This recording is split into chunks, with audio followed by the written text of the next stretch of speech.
Hi, everybody.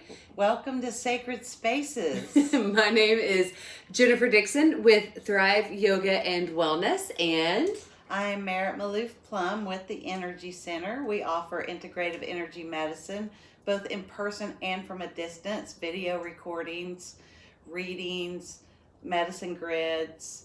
So check out our website at the Energy Center, that's cntr.com, or check me out on Facebook or Instagram at the Energy Center. That's right. So the Thrive Yoga and Wellness is a yoga studio located in Chattanooga, Tennessee, and this, I guess we could call this a podcast episode, even though it's on YouTube. This episode is diving into the Sacred Spaces mini-series. I guess what we're doing right now is diving into a little bit of the philosophy behind yoga, because Thrive Yoga and Wellness, we love the physical practice. That's what I'm drawn to the most, is the asanas.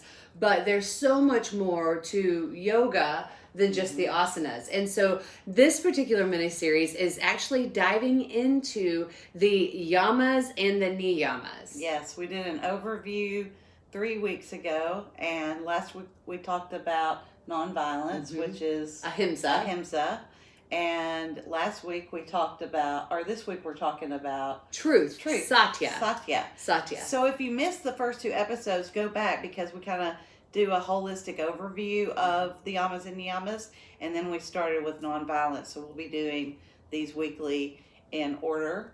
And we thank you for being with us. And don't forget to subscribe. Yes, subscribe. So that you can share with your friends. And leave comments. So if there's something that we say that resonates with you, either positively or otherwise, go ahead and let us know. We're not afraid of explaining why we think what we do, but more importantly, we love hearing other people's and also sharing each other's perspectives helps us evolve. Correct. Or, stand strong and, okay, well, that's great for you, but this is how I believe. Always keeping in mind ahimsa, non-violence, as you share your truth, your satya, in all of these communications with us. But we love to have feedback. So you can actually, with the new podcasting platform, we're on Anchor now, you can actually leave us voicemails too. How cool is that? You can leave us voicemails. And so, but be careful when you do. I shouldn't say be careful. Be aware. We will listen to all of them and we will respond back to all of them. And if I get tech savvy enough, I will actually play them.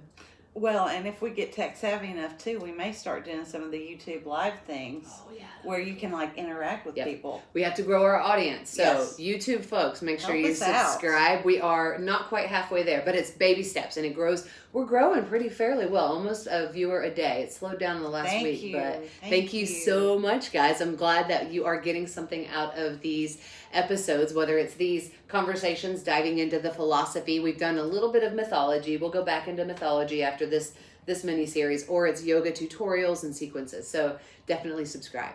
So yes, thank you for being with us today. We are exploring Satya, our path to truthfulness. That's right. This is the second of the yamas. There's 5 yamas and 5 niyamas, both ethical guidelines, if you would. The first 2 limbs of the yoga practice, because yoga has 8 limbs, right? And so ahimsa was our first limb that we did last. Well, the yamas and niyamas are 2 branches of 2 branches. Yes. 2 branches of the 8 limbs. Of the Eightfold Path. Yeah, so there are 2 of those limbs, and the yamas and the niyamas, I guess, have 5 branches. Would that be a good way of saying it? And guess what? This comes before the asana practice. This comes before the sun salutations. These ethical guidelines, these ways of living your life most fully and, I guess, non-violently, these come before the asana practice. Yes. Which is deep. And I was reflecting on this yama this morning when I was doing some stretching and trying to honor my truth on the mat. That's just diving right in. That's that. Yeah. And what did you uncover in this truthfulness search? I definitely feel like I have lied to my body and lied to myself about this perfect instrument that was made in the image, and I don't believe I've always honored the truth of that. Oh, 100%. But I feel like, through the work we're doing together, and especially being a part of the Thrive Tribe community, I'm learning to do that, and I'm also being held in love. I think a lot of people feel when they're really bad out of shape, they feel self-conscious about going to a yoga studio. And that energy's so not there with us. That I love hearing, because you're right. And yeah, and you just, there's this beautiful tribe of women and men, but especially that divine feminine connection comes through, and it's beautiful. Yeah. And so, what is your truth? So, I mean, what is truth to you? What is truth to me? That was interesting when we were going through these studies. It hit me the most because, again, I'm very, very, I came to yoga from the asanas. I know you came to yoga more from the meditation, which Right. we'll talk about. That's another limb. Well, I started out studying the Patanjali sutras, you know, and so I came in with that, and in my mind, everybody's exercising. Yeah, yeah. And so it was very out of alignment with what I believed yoga to be. But I think that's the Western version of it. And the true yogi starts from within and then goes to the mat to find the truth, the nonviolence within, so that can, in the physical practice, so that can go out into the world. Yeah. To me, that is what yoga was until I got involved. Well, I was in a yoga studio in Rome too, but I didn't participate as much in the classes because I was working a full-time job and seeing clients on the evenings. So I didn't see a lot of what was going on. Mm-hmm. It's interesting that you bring that up. That it was just exercise. And sometimes I do believe that people get upset when the emphasis is on just the physical practice. And obviously that's how I came into yoga, was the physical practice. I had a hurt back. I couldn't do what I wanted to do. And the physical yoga practice helped to fix my back. I'm 100% confident and comfortable in saying that. And it wasn't just like I took a pill and then suddenly I didn't have to have back surgery. Oh no, this was like a daily attention and a daily practice to strengthen the muscles that were weak and to lengthen the muscles that were tight. And it was that physical practice that brought me into these other limbs, these yamas or the niyamas that are helping me to become less violent to myself and to those around me, or to speak truth to myself and to speak it in a nonviolent way to myself and to others. And so it's an interesting, it's always interesting to me when people get angry about, the physical practice isn't yoga. I didn't get angry, but I was resistant to it. But then when I went, especially the ones that I started out going to were the yins and the gentles, and they do go there. Mm-hmm.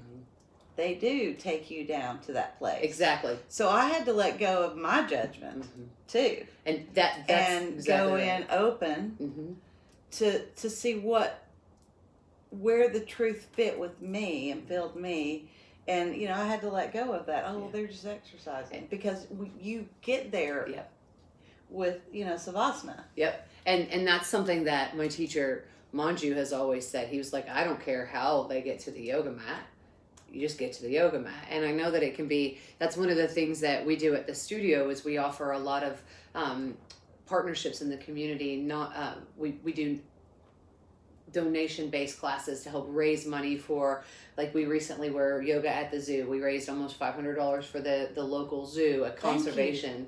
And so we regularly are doing that. And what it's been done for the studio, it's also a great way, because the studio is trying to give back to the community, but more importantly, it's introducing people to yoga that might not otherwise have tried it. And so it's been a really great way to start people's yogic journeys by helping the community. And so it might be that we're starting out on that physical path, but it'll get to these other limbs over time. Well, what I have found is that yoga will meet you where you are. Oh, 100%. If you are,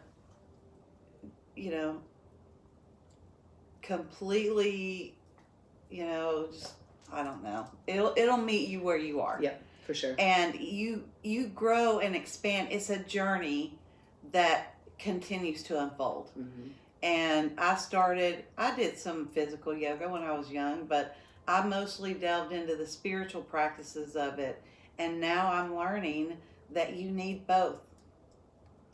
And both feed my inner and outer, my inner self, thus the energy I send out. So that's your truth. So that's a truth That is my truth. Yep. And that's the thing that hit me with the truth, I guess, ideas for this week. It's the truth today, and for each of us is a little bit different, you know? And so the truth for me is I'm kind of wired tight, I guess. So I need that physical outlet in order to get me to the place of that meditation. And also the physical outlet. You gotta get the wiggles out. I gotta get my wiggles out, right? And the physical aspect of the practice helps me to be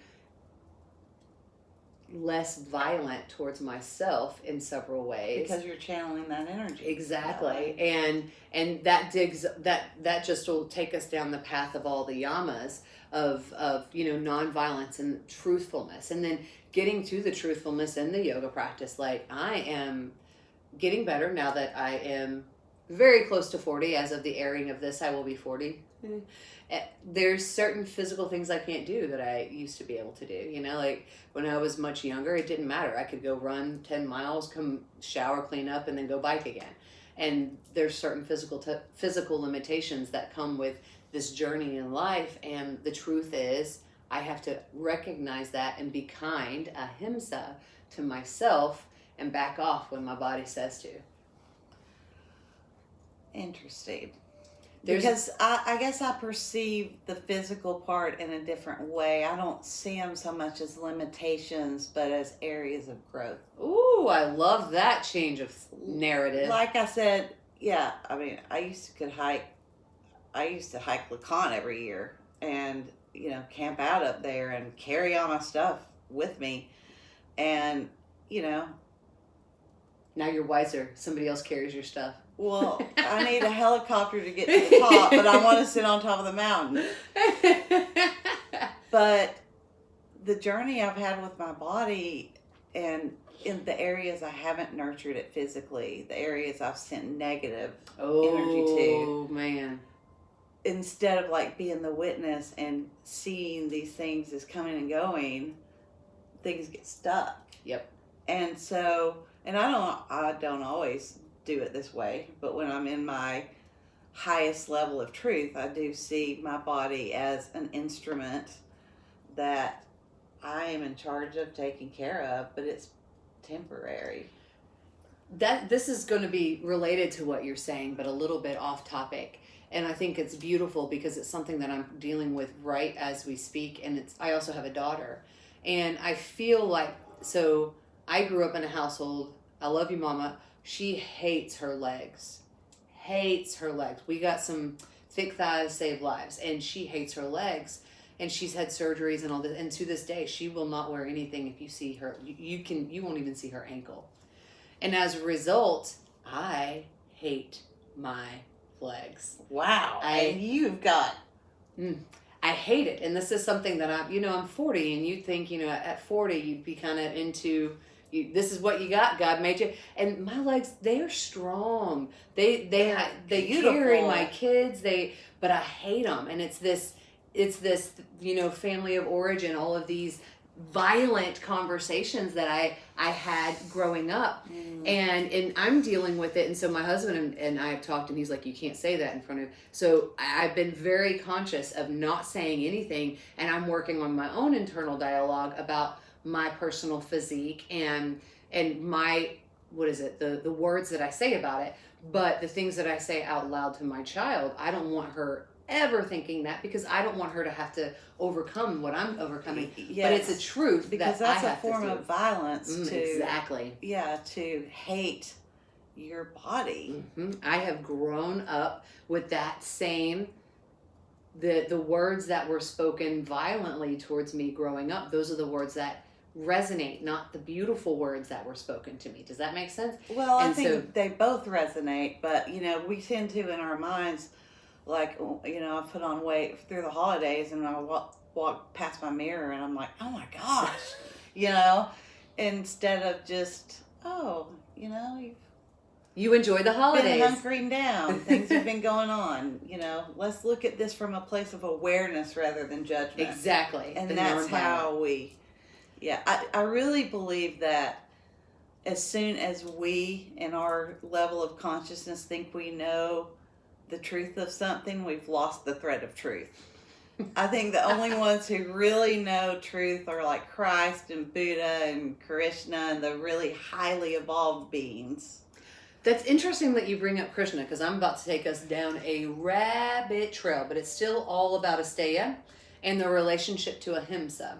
So, and then we'll get back to the book that we've been referencing a lot in this journey, that we'll put a link down below to.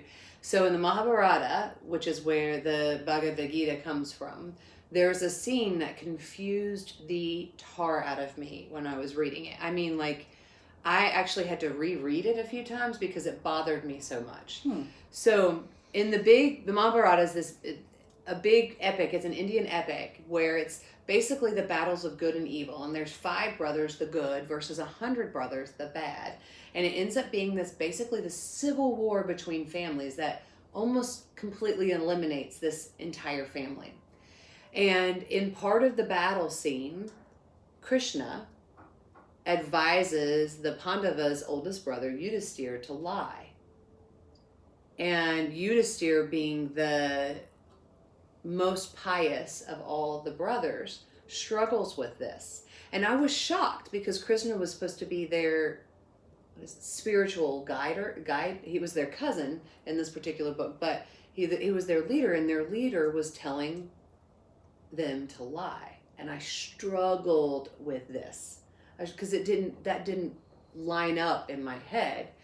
And the way that Krishna explained it was, if we don't, and the lie was to say that the son of this massive, awesome warrior was dead. And the reason for saying that is if they didn't tell him that, this awesome uncle of theirs, great uncle, I think, would annihilate everyone if they didn't stop him. And the only way to stop him is to devastate him with the news that his son was dead. And I struggled with this scene big time. And Krishna said, if we don't, then even more people will die. If we don't stop, it's not Bhima. Oh gosh, should have remembered the name. Bhima was one of the Pandava brothers. But if we don't stop this great uncle, then everybody's going to die. But if we stop him, even if it's through this not truth, and then it turned out an elephant by the name of his son had died. So Yudhisthira hollers out, this guy died. And it was really, this name died, and it was an elephant. So Yudhisthira kind of got out of the lie because the elephant did die, but he did tell this great uncle, I believe, that so-and-so was dead, and it devastated him. And that's what ultimately was the turning point of the war of good and evil. Okay. Whoa, what do you think about that, folks?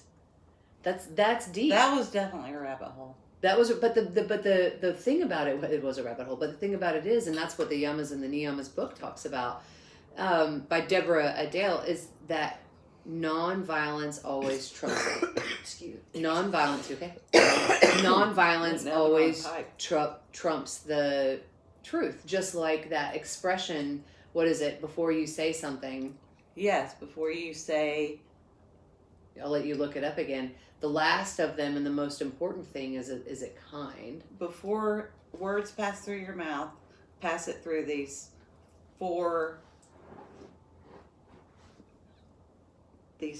channels, I guess. Is it true? Is it helpful? Is it inspiring? Is it necessary? Is it kind?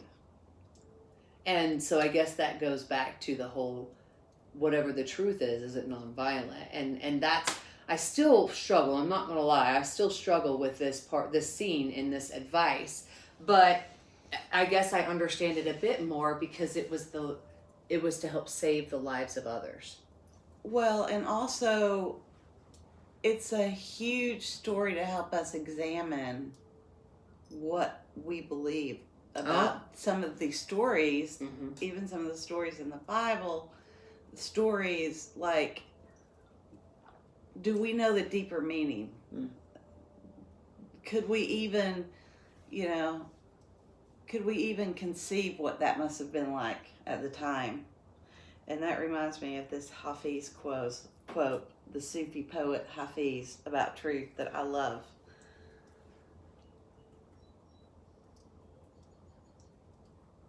And it's not where I wanted. It's okay. Okay, it's called Someone Should Start Laughing. I have a brilliant lies for the question, how are you? I have 1,000 brilliant lies for the question, who is God? If you think that the truth can be known from words, if you think the sun and the moon and the ocean can pass through that tiny opening called the mouth, oh, someone should start laughing. Someone should start wildly laughing now. So it goes back to that deeper truth of we can live as best we can in alignment with the truth as we have evolved in consciousness. But there are deeper truths that are just beautiful mysteries. Mm-hmm. And we discover them along the journey. Mm-hmm. And when we do, it can shift our whole perspective. It's like you've been in the dark for billions of years, and then somebody switches on a light, and it's like it hurts your eyes at first, but then when your eyes adjust, there's this new beauty, and you can never go back to thinking the way you used to. But the thing about it is that's the truth until the next light comes on. Exactly. And again, the journey of yoga and the journey with all of these energetic spiritual disciplines is that the journey begins and ends with the self in you. And when you are in alignment with your truth in a peaceful way, you're not judging others for how they feel, you're not criticizing others because they don't hold up some expectation that you have based on your truth. It's in alignment with spirit, and it's beautiful and it's flowy. Then all you can do is share with others. But when you use your truth to take away from how another person might, how they may be moving through their journey, then you are not in alignment with that higher truth, in my opinion. And that's especially important right now, given the way that the world is and our political atmosphere. Like, it's okay to have other truths. Yes. And to act non-violently towards those that do not recognize the same truths. That's the key. Yes, I agree. And the spiritual journey is a brave new experiment, because it says, instead of I am right and you are wrong, let all voices be heard. Let's embrace all the different sides, and only then can we come back to the middle. And I'm telling you, until we come back to the middle, because everyone is so extreme. It's very violent on each side. Yes, and we need to move back down to that deeper truth of being able to hear an idea without having to own it, but allowing others to have that. Mm-hmm. And yes, you have discussions. Yes, you try to expand consciousness, but you only do that by sharing, not by, so. I think that's beautiful, and it's a testament to your own growth. And I can see how, as a parent, it might be a little difficult sometimes, because, for example, my husband, I think, is struggling, love you honey, a little bit more about the makeup thing than I am. But my daughter loves makeup. Right, we talk about this. We talk about this all the time, and he's struggling with and it upsets him, and it gets him out of a peaceful spot, because she came out, we had a real makeover today. Oh my, I was actually kind of proud of my work, I'm not gonna lie. We had 3 different colors on the eyes, some really good I'm getting better. I need to come over for these makeup sessions. I'm actually getting a little bit better, and he's like, oh my gosh, she looks like a teenager. She's 4. I was like, oh, come on, we're just having fun. I had to put makeup on because I was on TV, and so we experienced it together. But the whole point of it is the dealing with the truth that is right now in a non-violent way. And we had to it's okay, honey, that she can explore. Exactly. And I find that a lot of the kids that explore in a healthy way with their parental supervision, young, with makeup, and like one of my friends let her daughter at 11 dye her hair pink. And I wouldn't have done that. But, now she's an adult, and she's very, she presents herself in a way that's in alignment with who she is, expresses who she is. And she doesn't have pink hair now. I love pink hair, by the way. Yeah. I might have pink hair next week. I totally want to when I go gray, I will have rainbow hair. Yeah.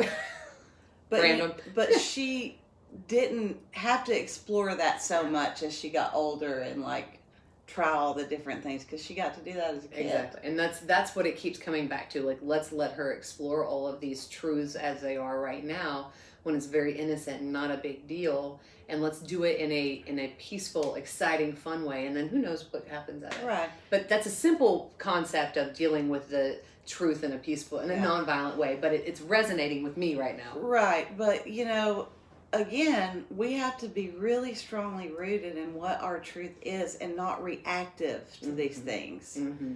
Or that's where we want to try to evolve to. And that brings up something that, especially given the seasons that we've just come out of, what is the truth that you're telling yourself? And is it a nonviolent truth?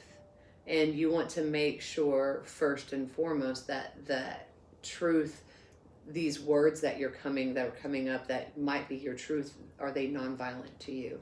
And if they are not, what can you do? Who can you surround yourself with? Just like my internal dialogue about my own personal issues with body image, who can I be around to help me change that, to make it be a nonviolent word, to make me be nonviolent to everybody else? Because if they're violent on the inside, they're going to be violent on the outside.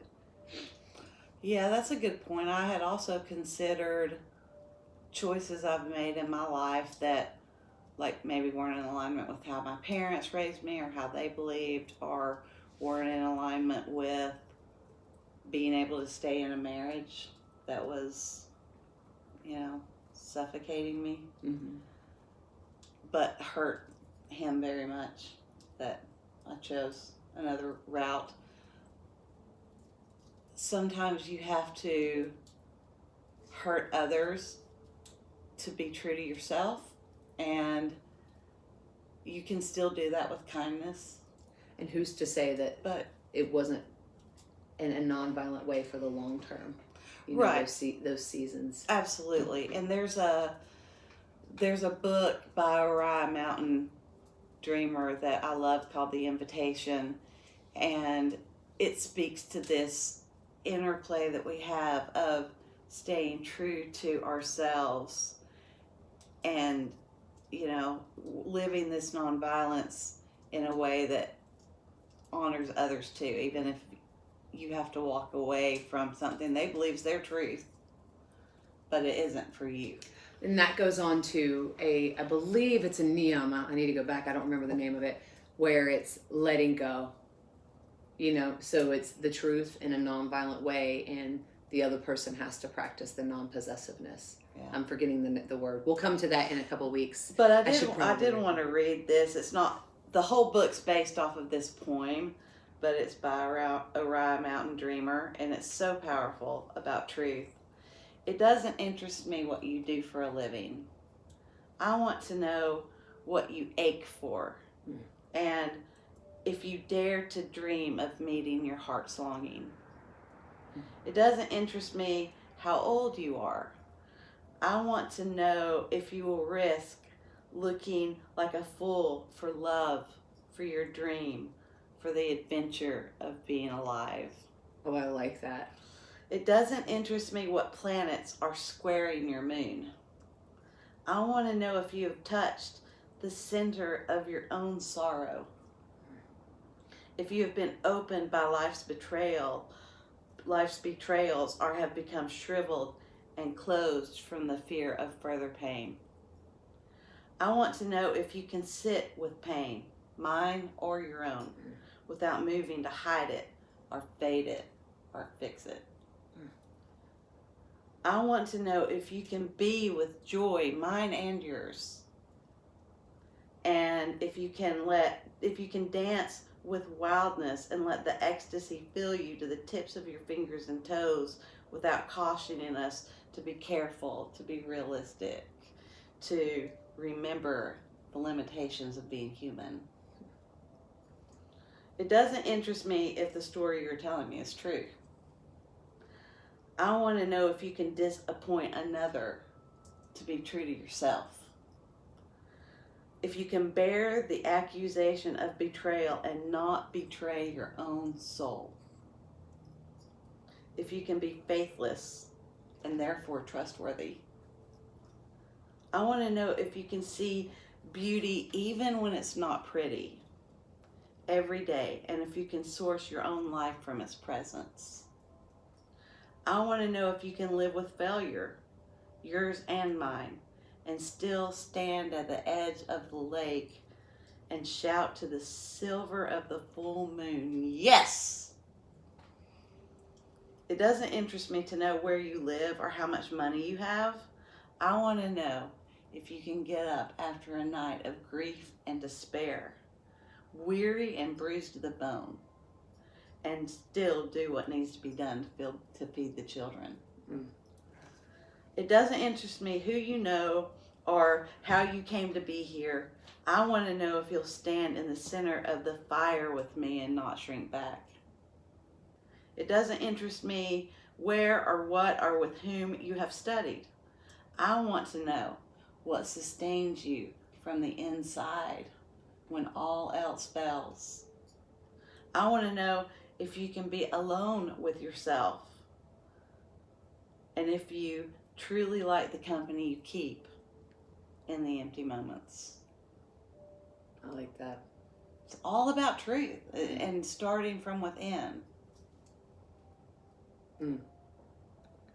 I liked the sitting in pain, and others. You would love this book. I need to read it. Everyone should read this book, The Invitation by Orion Mountain. We'll put a link Dreamer. to it down below. Yes. Well. Wow, how do we cover that? So, in truth, Asteya, it's practicing the truth that you are in right now in a non-violent, coming from a place of love. Mm-hmm. Always, and first, I think, starting within, because that which is within goes without. The door to the temple always leads within. And then go forth in this loving, truthful, non-violent way to create to take your next steps on the journey. Yeah, it's a detachment from all the stuff and all the material plane and just getting linked back into your presence and moving from that place. Ooh, that's really what Sacred Spaces is all about. Oh, I like it. And we will talk more about non-attachment is that a couple weeks? I think so. So it's coming up. Make sure you subscribe to this channel. We are putting out new episodes on YouTube every single Wednesday, and we are now live with a podcast. You can check out the Thrive Yoga and Wellness podcast. Sacred Spaces will be on it, and we will release it as well on Wednesday. So thank you so much for watching. Thank you for being with us. We're humbled and honored to be with you. And have a wonderful day. Yes. See you soon. Bye-bye.